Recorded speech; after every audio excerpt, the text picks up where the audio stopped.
मजलिस इत्तेहादुल मुस्लिमीन के सदर व रुकन पार्लियामेंट हैदराबाद बैरिस्टर असदुद्दीन ओवैसी ने मीडिया से बात करते हुए किसानों के बिल मसले पर बात की। इसके साथ ही उन्होंने बिहार इंतखाबात और मोइनाबाद इस्मत दरी व कत्ल के मामलात के बारे में भी प्रेस कॉन्फ्रेंस से खिताब किया है। देखिए बैरिस्टर असदुद्दीन ओवैसी का इस ज़िमन में क्या कहना है। सबसे पहली बात तो ये है कि प्रधानमंत्री ने ये जो बिल पार्लियामेंट में लाए थे वो अनकॉन्स्टिट्यूशनल है।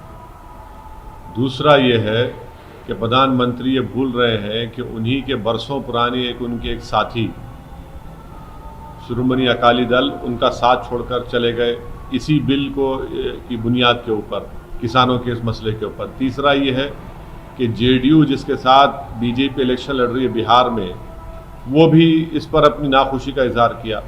चौथी बात जो प्रधानमंत्री मोदी देश को नहीं बता रहे हैं कि किस तरह राज्यसभा में उनके पास मेजॉरिटी नहीं थी, तो वहाँ पर जोर ज़बरदस्ती के ज़रिए उन्होंने इस बिल को पास करवाया। सारे देश देख रहा था कि ये कहा गया है कि मेंबर्स अपनी जगह पर नहीं, मेंबर्स राज्यसभा में मेंबर्स अपनी जगह पर थे, मीडिया ने उसको रिपोर्ट किया।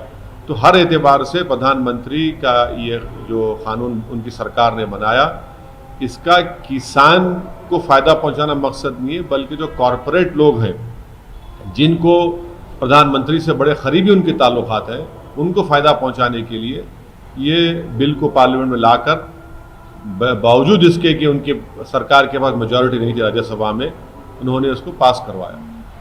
सर, ये आपको क्या लगता है जब इतना बुरा है ये बिल, तो कृषि प्रधान एक तरह से स्टेट है बिहार, जहां आप भी पार्टिसिपेट कर रहे हैं इलेक्शन में, आपको लगता है कि उसका खामियाजा इन लोगों को भुगतना पड़ेगा? नहीं, बीजेपी आरएसएस, बीजेपी की जो सबसे बड़ी ताकत है वो आरएसएस है। आरएसएस के जो किसान उनका संघ का जो हिस्सा है वो इसका विरोध कर रहे हैं, तो प्रधानमंत्री उनको समझाए ना। प्रधानमंत्री के आरएसएस को नहीं समझा सकते। अगर प्रधानमंत्री वो बनते हैं तो आरएसएस की वजह से, तो आरएसएस को समझाएं। इससे ये बात साफ जाहिर हो रही है कि हर सेक्शन इस जो उन्होंने बनाया उसका विरोध कर रहा है, उसका अपोज कर रहा है। सर, ये कहा जा रहा है कि ये पॉलिटिकल पार्टियां वो कर रही हैं, किसानों में क्या आपको लगता है वाकई इस बिल को लेकर गुस्सा है? तो आप एक काम करिए ना, प्रधानमंत्री को जरा पंजाब जाने के लिए बोलिए, हरियाणा जाने के लिए बोलिए। और हरियाणा का चीफ मिनिस्टर क्यों कह रहा है कि बाहर के लोग क्यों नहीं आ सकते? ये तो कॉन्ट्रडिक्शन है, एक के बाद एक गलती कर रहे हैं। प्रधानमंत्री इस तरह का ट्वीट करके अपनी बेबसी और अपनी परेशानी का इजहार कर रहे हैं, अपने फ्रस्ट्रेशन का इजहार कर रहे हैं, बुरी तरह एक्सपोज हो रहे हैं देश के सामने। सर, आपने एक ट्वीट किया है बिहार इलेक्शन को लेकर और ये सब, क्या कहना क्या चाह रहे हैं? कहना हम यही चाह रहे हैं कि जब कभी भी इलेक्शन आते हैं, हमारी पार्टी इलेक्शन लड़ती है, डेमोक्रेसी में हम लोग भरोसा है और डेमोक्रेसी को मजबूत करने के लिए हम इलेक्शन लड़ते हैं और अपने हकूक़ को हासिल करने के लिए, अपने राइट्स को हासिल करने के लिए। तो अचानक ये सेकुलर पार्टीज जो अपने आप को सेकुलर कहती हैं मगर प्रैक्टिकली नहीं है, वो हम पर इल्ज़ाम लगाते आए हैं कि बी टीम है, फलां टीम है। हर डेटा इस बात को प्रूव करता है कि एमआईएम के कंटेस्ट करने से बीजेपी को फ़ायदा नहीं हो रहा है, बल्कि एमआईएम को फ़ायदा हो रहा है। और सेकुलर पार्टीज झूठा इल्ज़ाम लगाती हैं, एम्पिरिकल डेटा है। बिहार में हम लोग एक पार्लियामेंट की सीट पर लड़े और वहाँ पर बीजेपी नहीं जीती, कांग्रेस जीती, और पूरे सीटों पर, बाकी सीटों पर एनडीए कामयाब हो गई। तो हमको बताइए ये कांग्रेस आरजेडी वाले कि भाई आप क्यों नहीं हरा सके बीजेपी को वहाँ पर? हम तो एक ही सीट लड़े। महाराष्ट्र में हम एक सीट लड़े, औरंगाबाद में, वहाँ पर इम्तियाज़ जलील ने 22 साल के एमपी शिवसेना के को हरा दिया। और फिर कांग्रेस एनसीपी शिवसेना के साथ गोद में बैठ गई है, पावर शेयर कर रहे हैं। वो क्या सेकुलरिज्म है? आप मंदिर निर्माण के लिए आप ईंट भी जाते हैं, वो सेकुलरिज्म है? ये सब इनकी हिपोक्रेसी है और देश इसको देख रहा है। और मुझे यकीन है कि अब के बार बिहार के इलेक्शन में बहुत अच्छा रिजल्ट आएगा और इनका सेकुलरिज्म, एक इनका हिपोक्रेसी है, बुरी तरह एक्सपोज हो चुके हैं। बाई इलेक्शन हम जीतते हैं, वहाँ बीजेपी को हराते हैं किशनगंज की, तो ये इनकी बौखलाहट है और दिक्कत आ रही है। सर, आप हमेशा बीजेपी को रोकने की बात करते हैं, बिहार में आप कर सकते थे, बीजेपी को रोकने का आप कर सकते थे, कुछ पार्टियों से हाथ मिला सकते थे, गठबंधन कर सकते थे, लेकिन आप जिस तरह से लड़ रहे हैं, आपसे ये आरोप लग रहा है कि आप बीजेपी को चलिए, अरे हमने तो एक बिहार के एक बहुत बड़े लीडर के साथ, उनकी पार्टी के साथ हमने गठबंधन किया है। यूनाइटेड डेमोक्रेटिक सेक्युलर अलायंस, हमने देवेंद्र प्रसाद यादव साहब हमारे कन्वीनर हैं। ये वो आदमी है जो कर्पूरी ठाकुर के लिए अपनी सीट छोड़ दिया था, 5 टर्म का एमपी है। हम उनके साथ, चलिए आज आप हमसे करिए। आप तो हमसे बात करने को तैयार नहीं है, और हम देवेंद्र प्रसाद यादव साहब के साथ अलायंस किए हैं, और हमको पूरा यकीन है कि बिहार की जनता हमको अपनी मोहब्बत से और अपने भरोसे से नवाजेगी, और आप देखते रहेंगे कि हम कैसे आगे बढ़ेंगे। सर, बिहार चुनाव ही वजह है कि आपने मथुरा का राम मंदिर का पटाक्षेप हो गया?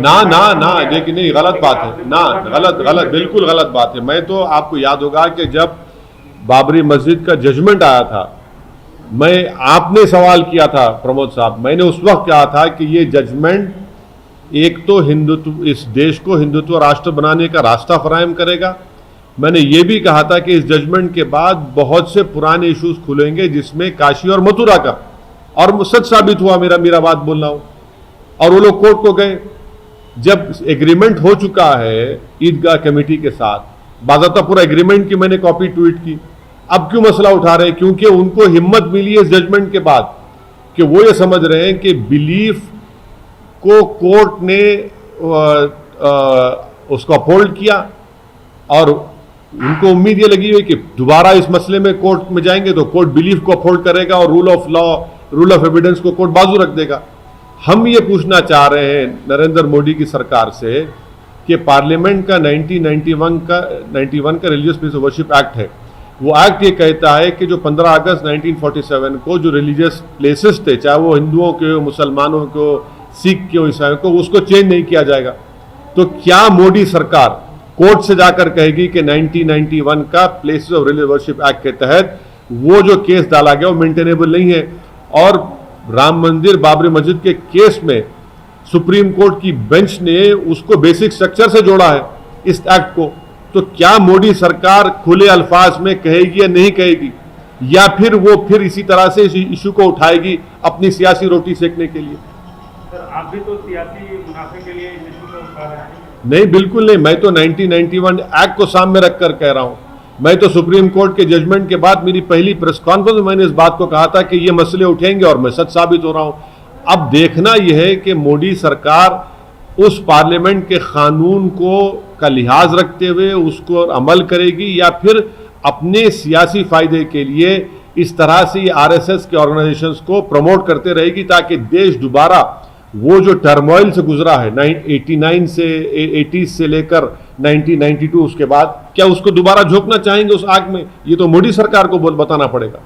सर, एक और घटना उत्तर प्रदेश में हुई है, लॉ एंड ऑर्डर की सिचुएशन है, एक महिला के साथ गैंगरेप हुआ है। इस देश में जब तक इस देश के मर्द लोग महिलाओं के ताल्लुक से, खवातीन के ताल्लुक से अपनी ज़हनी गंदगी को साफ जब तक नहीं करेंगे, ये जुल्म होता रहेगा। और ख़ास तौर से जुल्म होता है उन महिलाओं का जिनका ताल्लुक दलित तबके से, माइनॉरिटीज से, शेड्यूल ट्राइब, शेड्यूल कास्ट से होता है, और ये बढ़ता जा रहा है, रुकने वाला नहीं है, बढ़ता जा रहा है। और तीसरी बात है कि उत्तर प्रदेश में ठोक दो की सरकार है, रूल ऑफ लॉ के ऊपर अमल नहीं करते।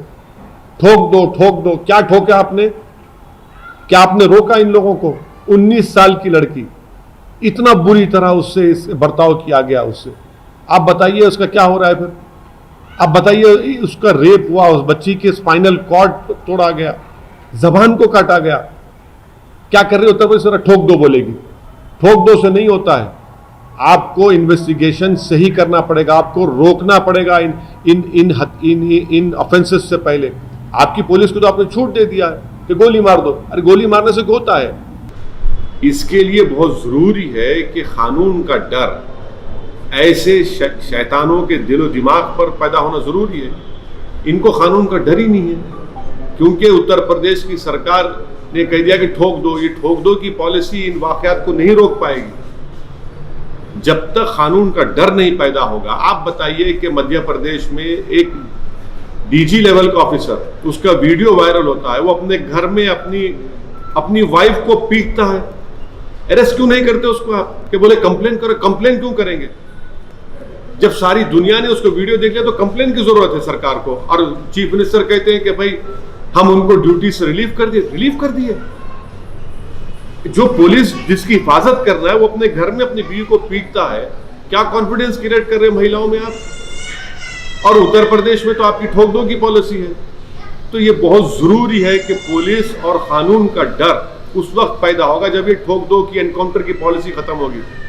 जब तक आप एनकाउंटर ठोक दो करते रहेंगे, इन लोगों में क्या डर पैदा हो रहा है? शमशाबाद में आपने ठोक दिया, मोइनाबाद में इंसिडेंट हो गया। तो इन पुलिस का और कानून का डर उस वक्त पैदा होगा जब रूल ऑफ लॉ पर इंप्लीमेंटेशन हो।